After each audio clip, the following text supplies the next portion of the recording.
आगे बढ़ते हैं, बड़ी खबर का रुख करते हैं। जस्टिस यूयू ललित देश के अगले सीजेआई होंगे। सुप्रीम कोर्ट कॉलेजियम की सहमति बनी। प्रस्तावित नाम भेजे जाएंगे केंद्र सरकार को। नए सीजेआई जस्टिस यूयू ललित का कार्यकाल सिर्फ 3 महीने का होगा। जस्टिस यूयू ललित का सीजेआई के रूप में कार्यकाल 8 नवंबर तक होगा। जस्टिस एनवी रमन्ना 26 अगस्त को रिटायर हो रही हैं। तो ये बड़ी जानकारी आपको दे रहे हैं। अब नए सीजेआई हमको मिलेंगे, जस्टिस यूयू ललित, जो देश के अगले सीजेआई होंगे। यानी कि जस्टिस यूयू ललित अब देश के अगले सीजेआई।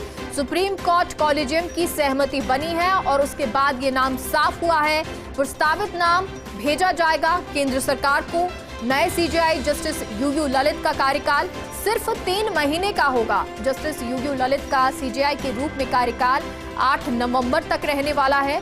जस्टिस एनवी रमन्ना 26 अगस्त को रिटायर हो रहे हैं और उसके बाद नए जस्टिस देश को मिलेंगे। हालांकि उनका कार्यकाल बहुत लंबा नहीं रहने वाला है, 3 महीने का ही कार्यकाल होगा और जस्टिस यूयू ललित का सीजेआई के रूप में कार्यकाल 8 नवंबर तक ही होगा।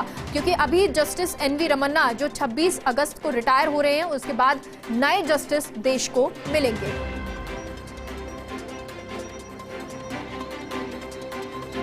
और सहयोगी गौरव शर्मा हमारे साथ जुड़ गए हैं। गौरव, तो अब नए सुप्रीम कोर्ट कॉलेजियम की जो सहमति बन गई है नए जज को लेकर, सीजेआई को लेकर।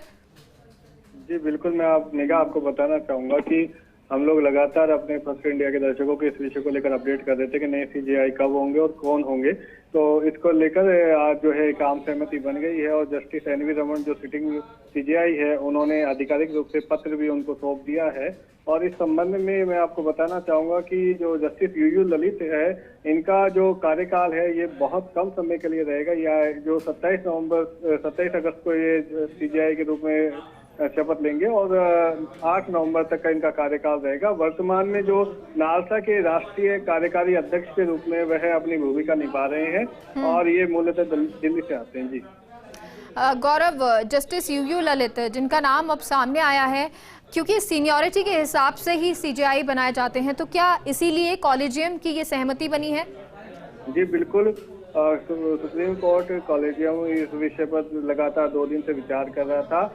आज तीसरे दिन भी मैं आपको बताना चाहूंगा कि जैसे महाराष्ट्र वाले मामले में 10:30 बजे सुबह सुनवाई होनी थी, लेकिन वो 11 बजे हुई। तो इस बीच जो है सीजेआई और एनवी रमन जो जस्टिस यूयू ललित की एक मुलाकात हुई और उसमें ये बात आधिकारिक रूप से निकल कर सामने आई। इस मामले को लेकर कल जो केंद्रीय मंत्री है किरण रिजिजू, उन्होंने भी एक औपचारिक रूप से सीजेआई को कहा था कि आप जो अपने सक्सेसर का नाम है वो हमें सबमिट करवाइए।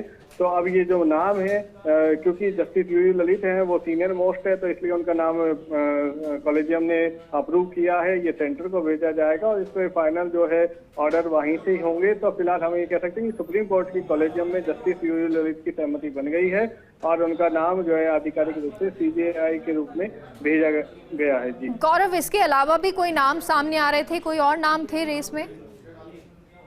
नेक्स्ट सीजेआई के रूप में जो जस्टिस डीवाई चंद्रचूड़ का नाम आ रहा था, लेकिन जो सीनियरिटी को लेकर सहमति जो है जस्टिस यूयू ललित को लेकर बनी, क्योंकि होने को एक महिला जज के रूप में इंदिरा बनर्जी का भी नाम था।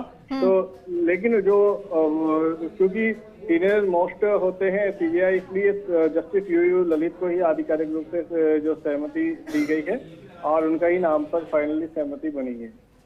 गौरव, बिल्कुल, क्योंकि अब ये जो प्रस्तावित नाम है वो केंद्र सरकार को भेजा जाएगा, तो क्या अभी तक ये नाम भेजा गया है या अब भेजा जाएगा और उसके बाद आगे की प्रोसेस किस तरह रहेगी? ये नाम भेज दिया गया है और आगे जो है इसके बारे में जो विधिवत जो आदेश है ये राष्ट्रपति की तरफ से वारंट जारी होते हैं, तो आने वाले दिनों में वो जारी हो सकते हैं। और नियुक्ति, क्योंकि नियुक्ति अभी 26 अगस्त को इनका रिटायरमेंट है, तो उससे पहले नियुक्ति के आदेश जारी हो सकते हैं। जी बिल्कुल, क्योंकि जैसा आप बता भी रहे हैं कि 26 अगस्त तक जस्टिस एनवी रमन्ना रिटायर हो रहे हैं, तो उससे पहले आदेश जारी होंगे। तो क्या ये मान के चले कि उसके बाद शपथ लेंगे या उससे पहले ही ये शपथ ले लेंगे?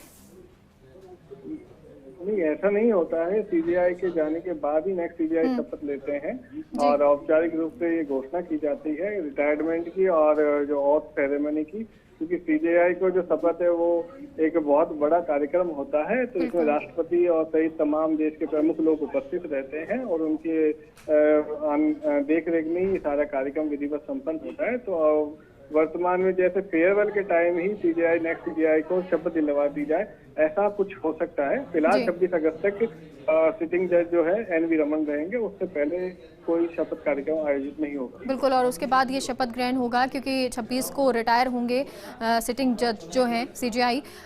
जस्टिस यूयू ललित के बारे में गौरव कुछ प्रकाश डालेंगे, किस तरह से उन्होंने कार्य किया, किस तरह से उनका जीवन कार्यशैली रही है?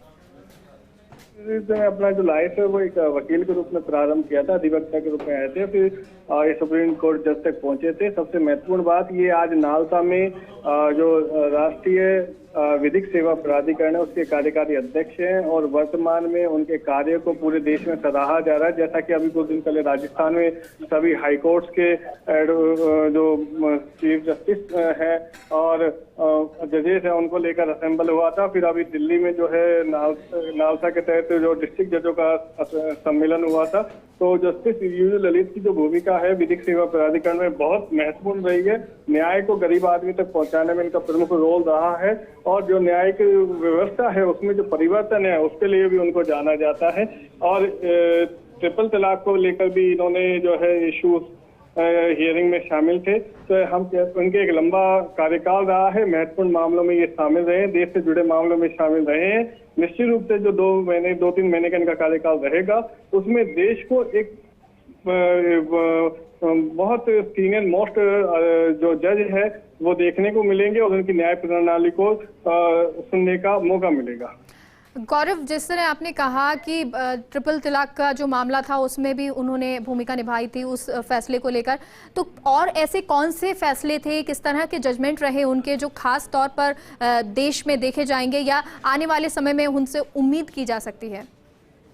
देखिए, क्योंकि उनका कार्यकाल कम रहेगा तो अभी तो जैसे वर्तमान में जो इशू चल रहे हैं, काफी जो प्रेजेंट इश्यूज हैं, हम देख रहे हैं महाराष्ट्र का इशू है, महाराष्ट्र मामले पर अभी तक कोई निर्णय नहीं हो पाया है। तो संभवतः जो नेक्स्ट अभी जैसे आज ही हाल में सुप्रीम कोर्ट ने कहा है कि हम एक लार्जर बेंच को मामला भेजेंगे, तो हो सकता है कि उस बेंच में इनको शामिल किया जाए। देश के जो बड़े मामले हैं उनमें उनको शामिल करते हुए उनकी भूमिकाओं को जांचा और परखा जा सकता है। और मैं आपको बताना चाहूंगा कि यूयू ललित का जो वे ऑफ वर्किंग वे है वो काफी सहज और सरल है। लोग इनके पास पहुंचकर, अधिवक्ता इनके पास पहुंचकर बहुत तरीके से अपनी बात रखते हैं और ये बहुत तरीके से उनकी बातों को सुनते भी हैं। तो हम कह सकते हैं कि देश को एक ऐसा जज मिलने जा रहा है जो आम आदमी के विषय को सुनेगा, समझेगा, जानेगा।